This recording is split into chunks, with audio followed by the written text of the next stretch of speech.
Your guard dog might scare away a burglar, but this beast eats souls for breakfast. Imagine a predator with 3 heads that sees every move you make and never sleeps. You think you could sneak past him? Think again. If you care about what happens when the lights go out, you need to understand the monster that keeps the dead locked away. Because once you step into his yard, there is 0 chance of coming back. The monster with 3 heads. Imagine, just for a second, standing before a creature so terrifying that looking at it might freeze your very soul. You are used to seeing dogs, right? Man's best friend. Loyal, cute, maybe a little loud. But what if that dog had not 1, not 2, but 3 snarling heads? That is exactly what we are dealing with today. We are talking about Cerberus. Now you might be thinking, okay, a 3-headed dog sounds like a movie monster.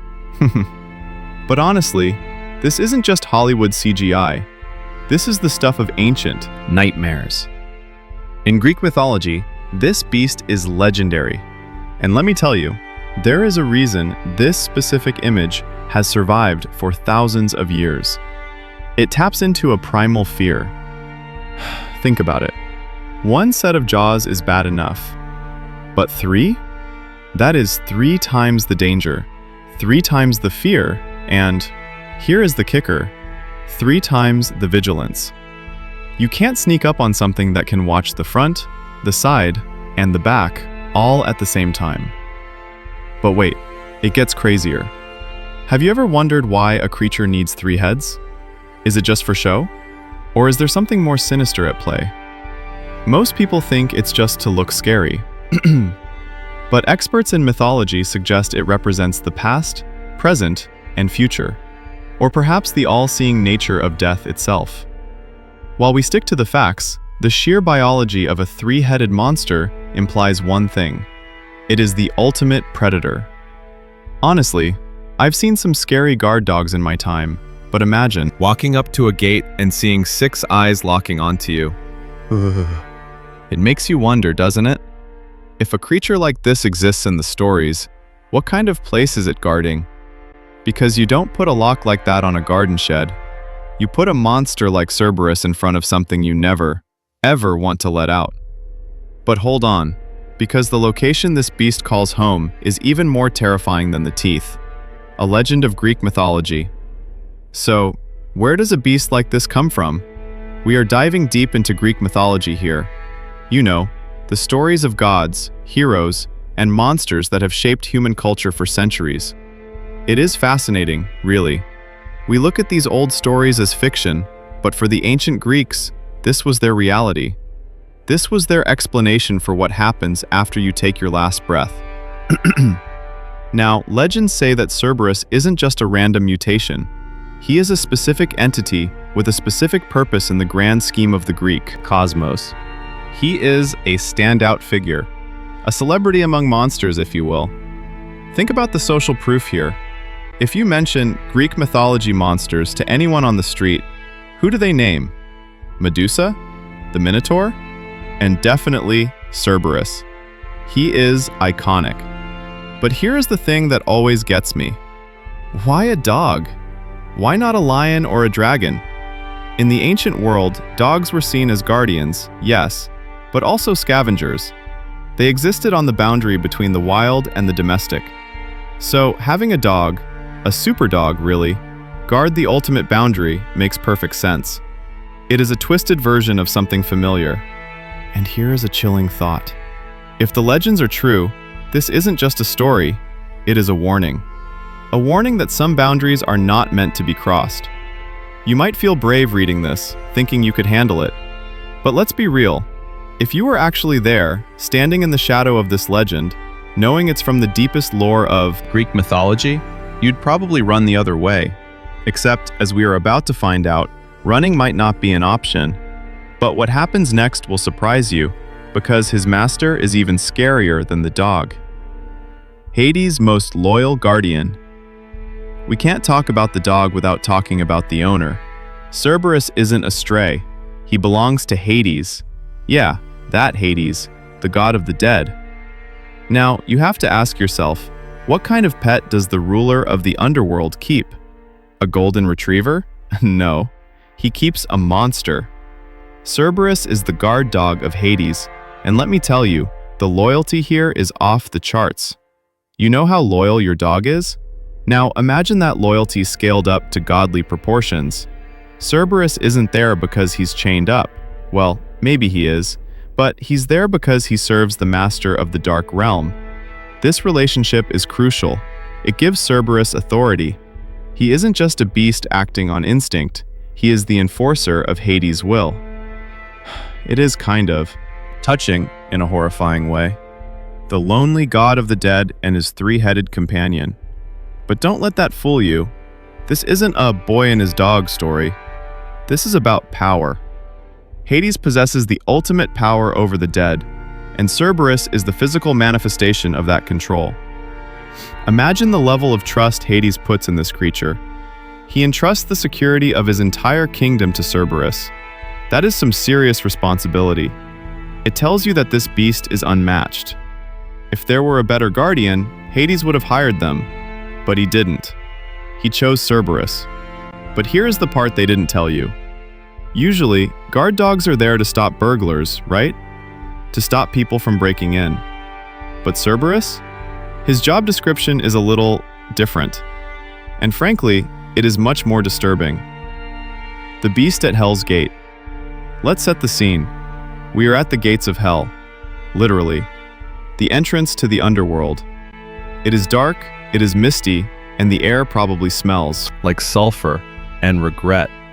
And standing right there, blocking the path, is Cerberus. Just picture it, the sheer scale of it, the massive gates looming over you, and this three-headed behemoth standing sentry. This isn't a welcome mat, it is a blockade. The atmosphere alone is enough to make your heart stop. You can almost hear the low growl resonating through the ground. Turn back. That is what your instincts would be screaming. Turn back now. But for the souls arriving there is no turning back. They have to face him. And Cerberus stands there, the gatekeeper of the impossible. He is the dividing line between the world of the living and the world of the dead. Cross that line, and you are in his territory. You know, people talk about gatekeepers in business or social circles. But this is the ultimate gatekeeper. No ID card, no password, no bribe is going to get you past him if you aren't supposed to be there. Or rather, if you are supposed to be there, he makes sure you stay. It creates a sense of absolute finality. When you see Cerberus, you know you have reached the end of the line. The gate is the point of no return, and he is the lock. But wait, you might be thinking, what exactly is he watching for? Is he watching the horizon? Is he sniffing the air? What is his daily routine like at the gates of hell? The watchdog of the underworld. So we have established he guards the gate. But let's dig into the watchdog aspect. Being a watchdog implies a specific set of behaviors. Alertness, aggression towards strangers, protective instincts. Cerberus embodies all of this, but turned up to 11. Haha, can you imagine the mailman trying to deliver to the underworld? Nice doggy, nice, three-headed doggy? Yeah, I don't think so. Cerberus is the watchdog of the underworld. His territory is the realm of the dead, and like any good watchdog, he knows who belongs and who doesn't. This is key. He isn't just attacking everything that moves. He has a sophisticated understanding of his role. He allows the dead to enter. That's the easy part. It's a one-way door, folks. He might even be docile to new arrivals, ushering them in. Welcome to your eternal doom, wagging his tail. But try to go the other way? That is when the watchdog becomes the monster. That is when the teeth come out. It is a terrifying thought, isn't it? A creature that lets you in with a smile or a pant, but tears you apart if you try to leave. It is the ultimate trap, the perfect security system. And honestly, looking at the stats, his success rate is pretty much 100%. Very few have ever tricked him.